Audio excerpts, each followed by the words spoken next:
আমরা কি দোনের বাংলাদেশে বসবাস করি? ওসমান হাদির মতো একজন পপুলার যোদ্ধাকে মাইরা দিয়ে চলে গেল দুইটা মানুষ, বর্ডার পার হয়ে ইন্ডিয়া চলে গেল।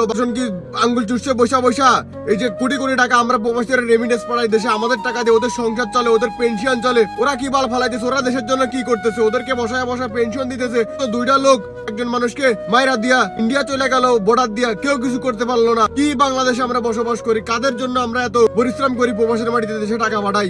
প্রবাসীরা যদি ইচ্ছা করে বাংলাদেশকে অচল করে দেওয়ার ক্ষমতা আমরা প্রবাসীরা রাখি। সরকারি চাকরিজীবীরা কি করতেছে? কোটি কোটি টাকা তাদের বেতন দিতেছে, ভাতা দিতেছে, এই ভাতা সেই ভাতা, পেনশনের টাকা তারা পয়সা পয়সা খাইতেছে। অথচ আমরা প্রবাসীরা কত কষ্ট করতেছি প্রবাসের মাটিতে, আমাদের কোনো নিশ্চয়তা না, আমাদের পরিবারের কোনো সিকিউরিটি নাই। দুইটা মানুষকে ধরতে পারে না এখন পর্যন্ত। কি করতেছে বাংলাদেশের প্রশাসন? কি করতেছে বাংলাদেশ সরকার? সুষ্ঠু তদন্ত কইরা ওসমান হাদির খুনিদের দ্রুত ব্যবস্থা নিতে হবে এবং প্রবাসীদের সকল দায় দাবি মেনে নিতে হবে, নাহলে প্রবাসীরা আবার রেমিটেন্স বন্ধ করে বাংলাদেশকে অচল করে দিবে।